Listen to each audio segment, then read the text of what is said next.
The rain began before the sun even set.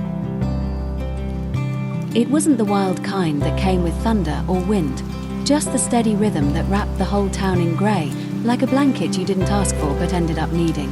Hollow Creek always looked better in the rain.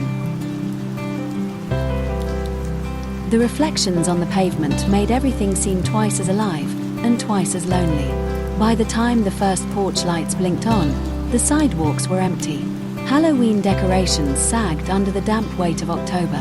Pumpkins glowed faintly behind fogged windows, their flickering smiles half hidden behind curtains.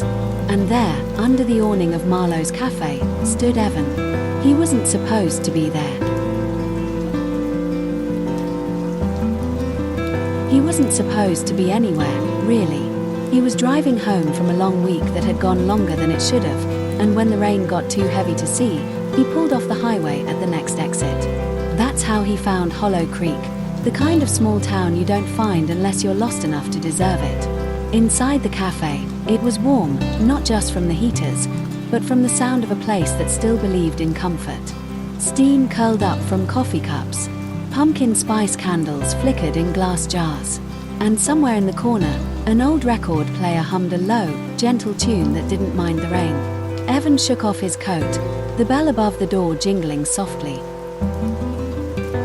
And that's when he saw her. Sitting by the window, her face half lit by the reflection of rain-streaked glass, was a woman with a quiet sort of stillness. She had a small pumpkin beside her, painted, not carved. Tiny white stars dotted its orange surface like constellations that didn't know where they belonged. She looked up and smiled. "You look like you lost a bet," she said, her voice teasing but kind. He laughed softly. "More like I lost a fight with the weather." "You and everyone else," she said. "Welcome to Hollow Creek. Population, you probably didn't mean to stop here," he smiled. It was the kind of line that made the world feel smaller and friendlier. "Pumpkin latte?" she asked, nodding toward the cup the barista slid across the counter to him. "Apparently," he said. "I didn't order it, but maybe he just knew." She chuckled, stirring her own cup. "He always does. He believes the world runs better on cinnamon and caffeine." "Does it?" "Depends who you ask." She tilted her head, studying him for a second. Not in the way people stare, but in the way someone tries to remember if they've met you before. "I'm Mara," she said finally. "Evan." "Well, Evan," she said, "you picked the worst night to get stuck in the nicest town." He smiled. "Maybe that's how good stories start." She raised an eyebrow. "Or bad decisions." "Those too." They both laughed. The kind of laugh that starts small and lingers long enough to change the air. Time passed unnoticed. They talked about little things: coffee, music, the quiet ache of small towns, how people forget to slow down until something makes them. He told her he worked in marketing, making words sound like need. She told him she worked at the library, making silence sound like comfort. "You sell dreams," she said. "And you lend them," he replied. That earned him another smile. The rain softened to a whisper, and through the window, he watched streetlights turn to halos on the wet road. "You like Halloween?" he asked. "I like what it feels like," she said. "The pretending, the almosts, the idea that, just for one night, everyone gets to be something different." He nodded. "And who are you tonight?" She looked out the window, thoughtful. "Just me. That's scary enough." He laughed, but something in his chest tightened, the way truth sometimes sneaks up disguised as humor. When the barista flipped the sign to closed, neither of them moved. The silence was soft, comfortable, the kind that fills instead of empties. "Do you have a place to stay?" she asked, breaking it gently. He looked toward the window, where rain started again. "I was going to wait it out in my car." She frowned. "Don't. There's an inn 2 blocks over. It looks abandoned, but it's not." She grabbed her umbrella and stood, waiting for him. "Come on," she said, smiling. "It's Halloween. You shouldn't spend it alone." They walked under the umbrella, close enough that their shoulders brushed every few steps. The street shimmered with reflections, orange from pumpkins, blue from porch lights, silver from rain. "You weren't lying," he said. "This town decorates like it's competing with itself." She laughed. "It's how we prove we still exist." "And that one?" He pointed to the small painted pumpkin she carried. "What's its story?" "It was my mom's thing," she said softly. "She never carved them. Said the world already cuts enough. She just painted them, little lights for the windows."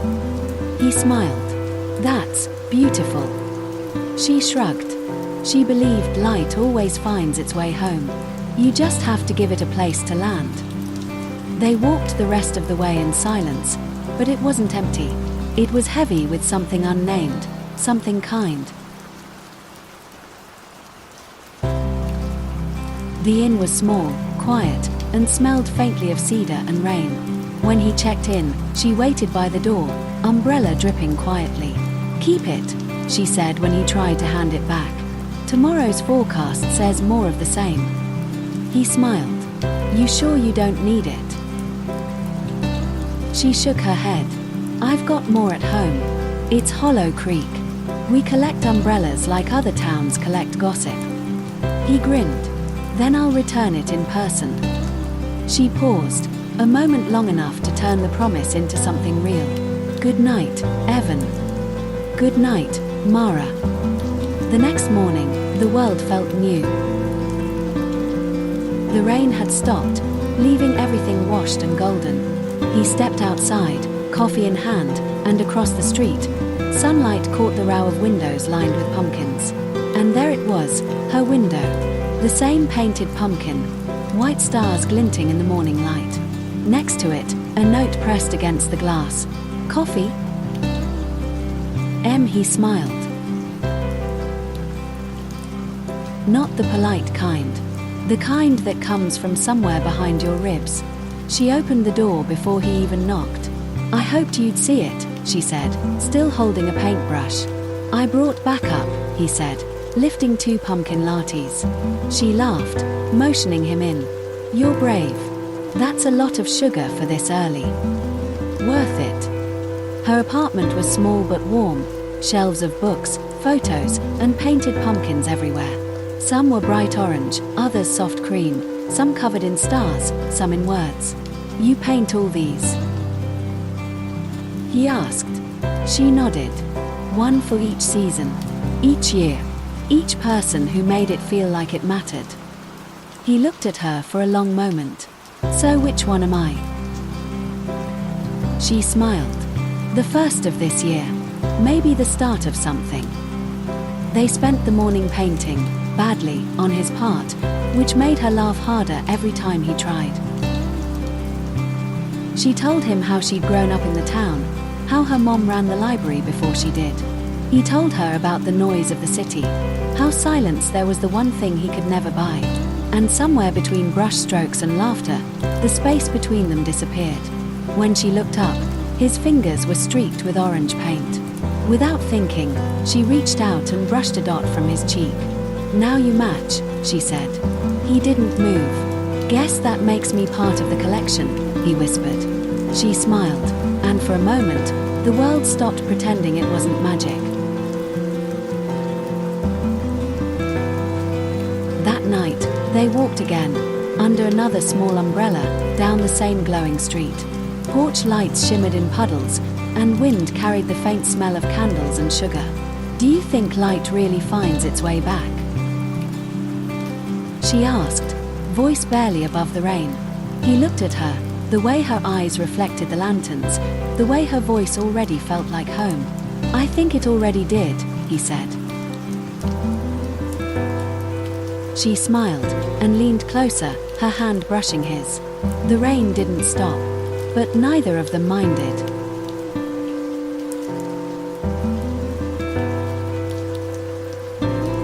And that's how it began.